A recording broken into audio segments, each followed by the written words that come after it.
After 25 episodes, what have I seen in myself? Over the past 25 episodes, there were times when I bought a stock, times when I wanted to sell, but didn't, times when I looked for more information, and times when I didn't want to hear anything that went against what I already believed. I would see someone else making more money, and suddenly, what I had didn't seem like quite enough anymore. Gradually, the story moved away from the price board. It moved into work, family, the things I wanted other people to see, the things I once thought I had to become, pain in the body, the time I still had, and even the things I knew would one day no longer be here. If you listened to each episode on its own, they might have seemed like separate stories. But when I put them side by side, I began to see something else. Behind so many of my actions, there always seemed to be something taking part in the decision. Sometimes I noticed it, sometimes I didn't. That is also why the first stage of a journey with Mr. Market has a name. Series 1, Seeing. But seeing what? And once I see it, then what? This journey is divided into 4 stages. The first is the one I have just gone through. Series 1, Seeing. No need to rush to fix anything. No need to rush to change. I don't even need to know what to do yet. Just try to see what is actually happening inside me. Then comes Series 2, Understanding. Because seeing that I am afraid does not mean I understand where that fear comes from. Seeing myself compared does not mean I understand why. The moment someone beside me makes more money, the money in my own account suddenly doesn't feel quite as satisfying anymore. Then comes Series 3, Practice. Because I can understand a great deal, but if the stock falls and I still spend the whole day staring at my phone, then what I understand may not have made its way into how I live yet. And finally, Series 4, Transformation. When I hear the word transformation, it's easy to imagine that after 100 episodes, I'll become someone who is always calm. No greed, no fear, no anger, no sadness. The stock hits the floor for 3 straight sessions, and I'm still sitting there, sipping tea with a smile. If that happens, I probably have a different problem. Transformation, here it is simpler than that. After seeing, understanding, and trying to practice, I look back and ask, has the way I live actually changed, even a little? But those are stories for the stages ahead. Today, before closing Series 1, I want to look back at all 25 episodes one more time. After all those stories, what have I actually seen? If I gather them together, Series 1 can be viewed in 5 parts. When I want life to go my way.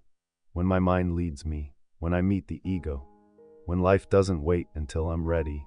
And finally, when I have to take the steps myself. Sounds a little serious, but right from the first part, I started running into a few very familiar things. So familiar that by the end, I wasn't sure whether I should laugh at the character in the story, or laugh at myself first. Part 1, When I Want Life to Go My Way. In the first part, I will encounter 5 things. They may sound quite different, but if I look a little closer, all 5 have something in common. I want something to happen the way I want it to happen.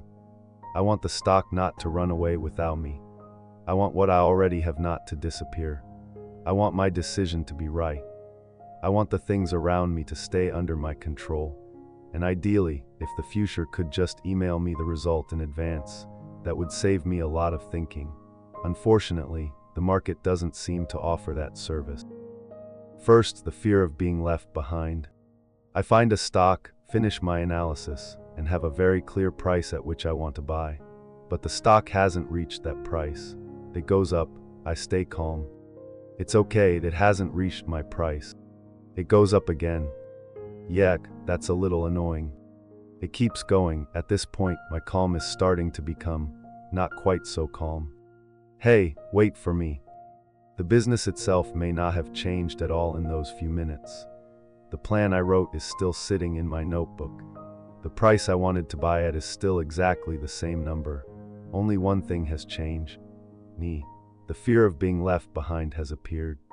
And as that feeling grows, the price that looked expensive yesterday somehow doesn't look that expensive today.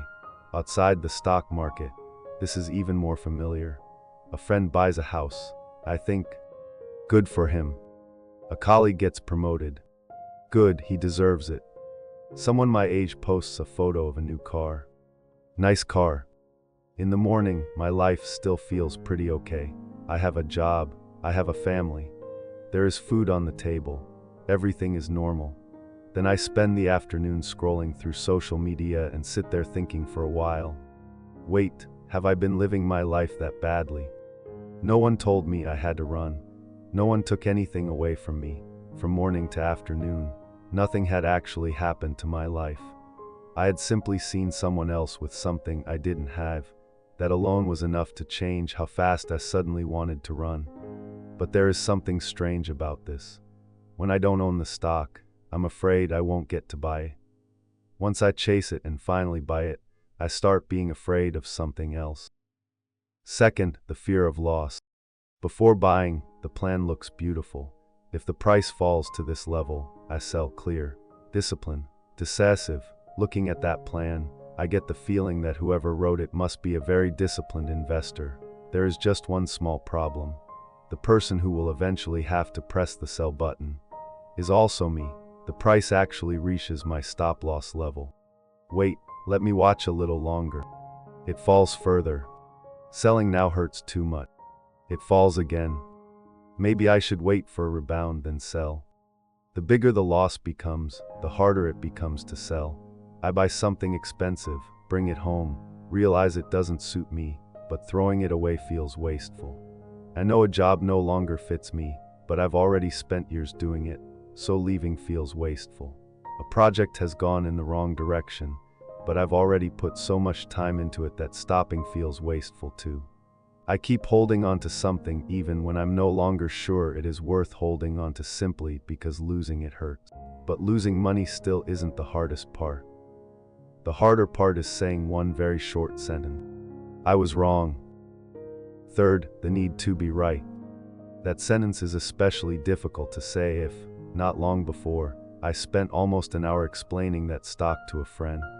How good the business was, how promising its future looked, how attractive the valuation was. 2 weeks later, the stock is down 20%. That friend sees me again and asks just one question. How's it going? I go quiet for a moment, then answer with the calm expression of someone who has prepared very carefully. Investing requires a long-term perspective. Sounds reasonable. The only problem is, when I bought it, I don't remember planning to hold it that long. In another argument, by minute 5, I've already started to realize that the other person might be right. The argument continues until minute 50. By now, I get it. It's just a little embarrassing to make a U-turn now. At some point, I'm no longer sure whether I'm defending the opinion or simply trying to preserve the feeling that I'm the one who is right. Even when I believe I'm right, the market is under no obligation to agree with me. Fourth, the need for control. Whether the market rises or falls tomorrow, what the company will announce, how thousands of other investors will react. So many things are simply outside my control. That doesn't stop me from checking my phone for the 17th time. Sending someone a message can be the same. It says, "Seen." 5 minutes, no reply. I check again 10 minutes. Check again half an hour. Again, does the other person reply any faster because I checked 7 times? No. But at least I checked very responsibly. I know I can't control it, but I still want to look one more time. As if I watch long enough, the situation might be moved by my dedication and decide to do what I want. And if I can't control what happens, then at least I want to know what will happen in advance. Fifth, the need for certainty. I have 2 choices. Sell or buy more. I start calculating. I finish the calculation. Still can't decide. Change one number. Calculate again. Still no. Change another number. By then, the spreadsheet is perfectly clear. The person looking at the spreadsheet still isn't. Life is the same. I want to change jobs, but I need to be certain the new one will be better. I want to start a project, but I need to be certain it will succeed. I want to make a decision, but I want to know the outcome first. Unfortunately, the future still doesn't seem to have a customer service department. I can't call, I can't email, and there doesn't seem to be a money-back guarantee if the result doesn't match my expectations. So in just the first part, I can run because I'm afraid of being left behind, hold because I'm afraid of losing, defend a decision because I need to be right, check constantly because I want control, and then still waiting for a certainty that doesn't exist. Sometimes, what is leading me isn't in the market at all. It is happening right there in my own mind. Part 2, when my mind leads me. In part 2, I encounter 5 more things. This time, I begin to discover something slightly inconvenient. My mind has a way of operating all on its own. First, protecting what I already believe. Once I believe a stock is good, I start reading. Good news. Exactly. A positive analysis. See, someone who shares my view. This person gets it. Then an article appears that goes against what I believe. I get through 3 lines, and a sentence immediately pops into my head. What does this guy know? 2 people discuss the same issue. The first says exactly what I think. Very insightful analysis. The second says the opposite. A little one-sided. Meanwhile, I've only read half of either one. I'm still looking for information. But the more I read, the more I notice the things that make what I already believe continue to look right. And if there aren't enough things outside for me to worry about, my mind is perfectly capable of producing a few more on its own. Second, thoughts are not reality. A stock is doing nothing unusual. I read a piece of news. All kinds of scenarios begin appearing in my mind. What if this happens? Then the price falls. How much would I lose? 10 minutes later, my body is already tense. Meanwhile, nothing has actually happened on the screen. Thoughts are not reality. That sentence is very easy to understand. At 1 in the morning, it seems a little harder to remember. There is a meeting tomorrow. I think about the possibility that my boss might ask a difficult question. Then I imagine not being able to answer it, imagine everyone looking at me, and go ahead, imagine the consequences too. The meeting is still 10 hours away, but at 1 in the morning, I've already attended it 3 times. The event has only happened in my thoughts, but the emotions that come with it are real. And once emotion appears, I often want to do something immediately. Third, emotions and reactions. When I'm worried, I check. When I'm afraid, I avoid. When I'm excited, I want to buy. When I'm uncomfortable, I want to escape the feeling. A message makes me angry. My fingers start typing. 1 paragraph, then 2, then 3, send. 5 minutes later, I read it again. Maybe paragraph 2 didn't need to be sent. 10 minutes later. Actually, paragraph 1 wasn't necessary either. Half an hour later. Maybe I shouldn't have replied at all. The emotion is gone. The message remains. Sometimes I don't react immediately. I choose another approach. I avoid it altogether. Fourth, avoiding discomfort. A loss makes me uncomfortable, so I close the price board. Something needs to be dealt with, but it makes me tense, so I leave it for tomorrow. There is a conversation I don't want to face, so I find a reason to be busy. The important work is sitting right there on the screen. I turn on the computer, look at the file, and feel a little reluctant to start. Then I suddenly notice that the desk is a little dusty. After cleaning the desk, I notice an unwashed cup. After washing the cup, I might as well rearrange a few books. An hour later, my workspace looks brand new. The important work remains exactly where it was. I wasn't lazy at all. I did a lot of things. Everything except the thing I needed to do. When an action is repeated often enough, eventually I can do it almost without thinking. Fifth, the power of habit. I pick up my phone just to check the time. 10 minutes later, I'm watching a completely unrelated video. The phone is still in my hand. As for the time, I don't think I ever checked it. It isn't the first time this has happened. But every time I pick up my phone, I'm fairly confident that I know exactly what I'm doing. Thanks to habit, I can drive, brush my teeth, and do many things without having to think through them from the beginning every time. But for the same reason, some actions happen so quickly that I only realize I made a choice after my hand has already made it. By this point, the market has started to move a little further into the background. I begin to see that the way I look at something can pass through what I already believe, what I'm thinking, what I'm feeling, or what I don't want to face. And if I keep looking inward like this, sooner or later I'm going to meet a rather interesting character, the ego. Part 3's When I Meet the Ego. Part 3 also has 5 things. The ego doesn't always walk up and introduce itself. Hello, I'm the ego. Most of the time, it is much more subtle than that. First, comparison. One day, my stock gets back to break even. I'm happy, until I see that someone else's stock has gone up much more. The money in my account hasn't disappeared.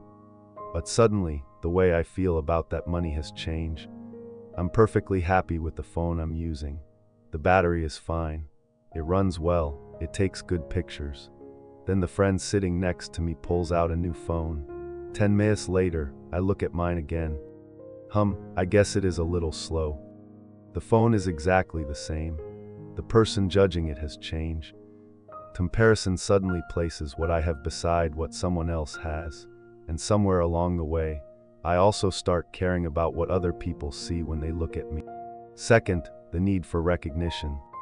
I do something and genuinely don't expect anyone to notice. At least, that's what I think. Until I finish. No one says anything. No one thanks me. No one even mentions it. And somehow, I feel a little disappointed. Someone cooks dinner for the whole family. Everyone enjoys the food, finishes eating, and gets up. No one says anything. The person who cooks starts cleaning up and thinks, "It's okay, I cook because I love my family." 2 more bowls. I don't need anyone to thank me. By the time the pot is being washed. But saying one little thing wouldn't hurt. I don't need some huge reward. Just one sign that what I did was seen, and it already feels different. And when other people's eyes become important, I can easily start wanting whatever I put out into the world to be really good. Third, the need for perfection. I start looking for a better method. One more condition, one more indicator, one more way to confirm. The more I learn, the more complete the system becomes. In everyday life, it might be a job application. First revision, looks fine. Second, better. Fifth, pretty good. 12th revision, still hasn't been sent. Meanwhile, someone else used a good enough application and sent it last week. Sometimes the most perfect thing I ever create is something that never gets used. But no matter how carefully I prepare, I can still be wrong. And when that happens, a very thin line begins to appear. Fourth, mistakes and self-worth. 2 sentences sound almost the same. I did something wrong. And I'm a bad person. Someone makes a mistake at work. What actually happened is limited to one thing they did wrong. But the thoughts can go much further. I'm terrible at this. I'm not good enough. I'm always like this. From one mistake in a single afternoon, I can write an entire performance review for myself as a human being. Once my sense of self-worth becomes attached to what I do, another image can easily appear. The person I am supposed to become. Fifth, the image of who I have to become. A long-term investor, a consistent person, a strong person, someone who never goes back on what they said. Those images can give me a sense of direction. But sometimes I hold on to a choice simply because changing it makes me feel like I'm no longer the person I think I'm supposed to be. Someone once said with absolute confidence, "I would never do that." A few years later, circumstances have changed. Their thinking has changed, but they still don't dare do it. The situation may be different now, but the people who heard that sentence probably still remember it. And sometimes, the only thing holding me back is the image of myself standing beside an old chose. No matter what image I want to preserve, how perfect I want everything to be, or how I want other people to see me, Beth keeps doing something very ordinary. It changes, usually without asking whether I'm ready. Part 4. When life doesn't wait until I'm ready. Through the first 3 parts, I have spent quite a lot of time looking inward. While I think, weigh my options, regret, or try to hold on to something, left outside keeps moving. It doesn't have a habit of stopping to wait for me either. First change. I have a plan. When I write it, everything makes sense. The business is like this. The market is like that. So this is what I will do. A few months pass, the business changes, the market changes. The data I once used to make the decision changes too. The old plan is still there. I look at it and think, I already made my decision. Sounds very consistent, except that plan was built on conditions from several months ago. And now, some of those conditions are different. Life is the same. A job that once suited me very well may no longer fit a few years later. A way of living that once felt fine can begin to feel too small in another stage of life. A plan I once wanted very badly may finally become possible. Only for me to realize that I have changed too. Some things were once right. Then time passed. Changing an old decision can easily bring up another question. Does that mean what I did back then was wrong? Second, regret. A decision is already behind me. I look back and see all the other paths I could have taken. If only I had sold earlier. If only I hadn't bought. If only I had taken that job. If only I had said something different that day. In my mind, I can return to that moment over and over again, and every time I go back, I take with me everything that the version of me back then didn't know. So of course I win easily. I already know the ending before I go bad play again. An argument that ended long ago can also be reopened very easily. At night, lying there by myself, I suddenly think of the perfect thing I should have said. That's a good one, sharp. The other person would have had nothing to say after that. Unfortunately, the other person went home 3 years ago. I can revisit the past as many times as I want in my thoughts. That day remains exactly where it is, and while I'm busy looking backward, the body has its own way of reminding me that the present is still happening. Third, the body and its limits. I have plans for tomorrow, things to do, places to go, people to meet. My phone has a schedule, my head has one too. And suddenly, my body hurts. All those schedules are still there. The only problem is that the person who is supposed to carry them out has stopped cooperating. I can want to do a little more, push a little harder, endure a little longer. My body doesn't read my plans. One night in a hospital bed, everything outside keeps going. The market still opens. Messages still arrive. The work is still there. Other people still go to work, go to school, eat breakfast, drive down the street. I lie still. At that moment, something very ordinary becomes much clearer. I can make plans for tomorrow. Whether my body will be ready to come along with those plans is another matter, and even when the body is healthy, time is quietly passing. Fourth, time. There are things I don't say no to. I just leave them for later, tomorrow, next week, when work settles down, when I have more free time. A child wants me to sit and play. Let dad finish this first. A phone call to my parents. I'll call tonight. Something I've wanted to do for a long time. I'll wait until this busy period is over. It all sounds perfectly reasonable, because tomorrow is still there. Until I look back, the child has grown a little older.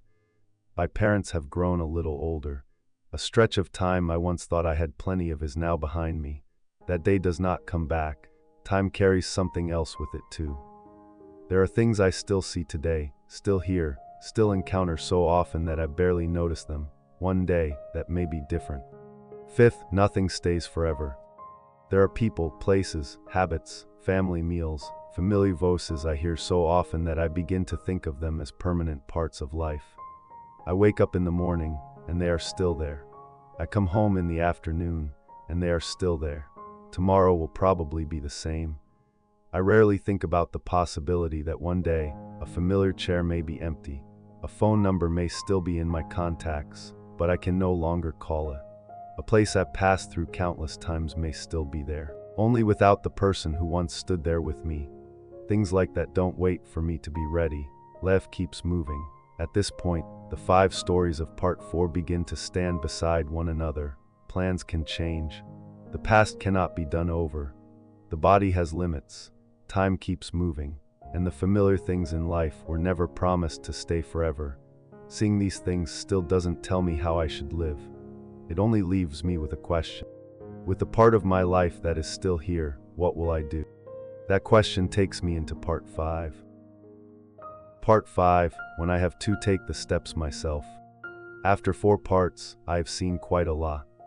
Fear, the need to be right, thoughts running through my mind on their own, emotions, habits, comparison, regret, the limits of the body, time, things that can change. Seeing all of that still doesn't answer one very simple question. What do I do with what I have seen? The final part also has 5 things. First, desire. In the market, I want higher returns. I'm already in profit, but after looking a little longer, it still doesn't feel like enough. The stock rises 10%. I think about 20. It reaches 20, and the number 30 begins to appear in my mind. Life isn't much different. A salary that was once a goal becomes normal after I've earned it for a while. A house I once dreamed of becomes, after a few years, simply a place I walk in and out of every day. When I get something new, the feeling of lacking something may go quiet for a while. Not long after, I see something else I want. Desire doesn't disappear just because I got what I wanted. Seeing it doesn't make me stop wanting things either. At least I begin to notice when the word more is pulling me along. And once I want more, waiting usually becomes harder. Second, impatience. I have a 5-year plan. 1 quarter goes by, and I open it up to check. Wait, why aren't we there yet? I try a new method a few times. The results aren't what I expected, so I start changing it.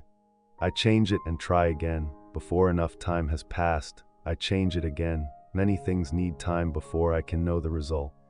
The problem is, I usually want the answer sooner. Life is the same. I practice a skill for a few weeks and want to see myself getting good at it.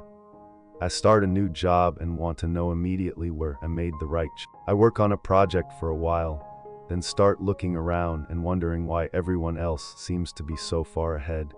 I planted the tree yesterday. This morning, I already want to dig it up and see how far the roots have grown. The poor thing is probably feeling the pressure too. When I keep looking toward the result, it becomes very easy to miss what is happening right in front of me. Third, returning to the present. A price board can send my mind into tomorrow. A loss can pull me back into yesterday. A plan can carry my mind several years into the future. My body is still sitting here. A meal is happening. My child is telling me a story. The person in front of me is speaking. The glass of water in front of me is still warm. My mind has run somewhere far away, while life is still happening right where I am sitting. I don't need to do anything special with that moment yet. I only need to notice. I'm here.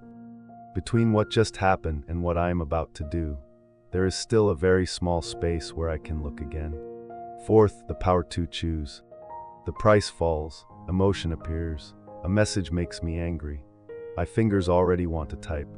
Someone says something I don't like. The reply is almost already sitting on my tongue. I can still do exactly what I usually do. Sell immediately, buy more, send the message, say those words. Or I can pause for a moment and notice. I'm about to react. That pause is very small. It doesn't guarantee that I will make the right choice. The emotion may not disappear either. But once I see the reaction beginning to form, I have one more opportunity to choose what I do next. No one can use that opportunity. Fifth, the path no one can walk. I can listen to a podcast, read a book, ask someone who has gone before me, listen to very good advice. Someone else can show me a path. But when it is time to walk, the feet are still mine. Over the past 25 episodes, Mr. Market has given me many opportunities to see, sometimes through a stock or a loss. Other times, the story had already moved away from the price board before I even noticed. I have gone through the fear of being left behind, the fear of loss, the need to be right, the need for control, and the need for certainty. I have gone through thoughts, emotions, avoidance, and habits. I have encountered comparison, the need for recognition, perfection, the way I see a mistake, and the image of who I think I have to become. Then came change, regret, the body, time, and the things that do not stay forever. Finally, I encountered desire, impatience, the present, the power to choose, and my own path. 25 stories, 25 mirrors. Each of us will see ourselves in different mirrors. If 3 or 4 of them feel uncomfortably familiar, I can go back to those particular episodes. I don't need to listen from beginning to end again just to remember all 25 names. From the beginning, Series 1 had only one purpose: seeing. Seeing myself run when I'm afraid of being left behind. Seeing myself hold on when I'm afraid of losing. Seeing when my thoughts have run further than what is actually happening. Seeing myself wanting recognition, wanting to be right, wanting everything to be certain. Seeing when I'm living in something that has already passed, or running toward a day that hasn't arrived. Some things I can see very clearly. Some things I still can't see. That is normal too, because Series 1 never asked me to understand everything, much less change everything right away. The only task of this stage was to see. Series 1 ends here. Series 2 will begin with a different question. Once I have seen these things, why do they appear? Why can I know something is happening, and still keep getting pulled along by it? That is the story of understanding. But today, I stop here. If all 100 episodes are actually completed, I will come back and listen to the very first episode one more time. At that point, I want to meet the person who was sitting there that day. The person who bought those stocks, who was afraid of those things, who regretted those things, who once thought, reacted, and chose in those ways. After 100 episodes, I will look again at the person sitting here. What do I see that has changed? If the answer is nothing, at least I will know. And if something really has changed, even something very small, then this journey will not have passed for nothing. This episode ends, and life continues as it does every day. The phone lights up. The work is still there. Tomorrow I will wake up, and once again there will be things to worry about, decisions to make, joy and sadness, gains and losses, just like any other day. There is no bell announcing that from this day forward, I have become a different person. I am still me, maybe, in the middle of something completely ordinary. I suddenly notice the feeling that has just appeared, the thought that has just passed through my mind, or the reaction I was about to make just as I had so many times before. Everything may still be the same, except in that one moment, and notice. Ah, I see it now. Maybe that is enough for the first stage. Life continues. Tomorrow comes again, the market opens again, and me. I keep walking,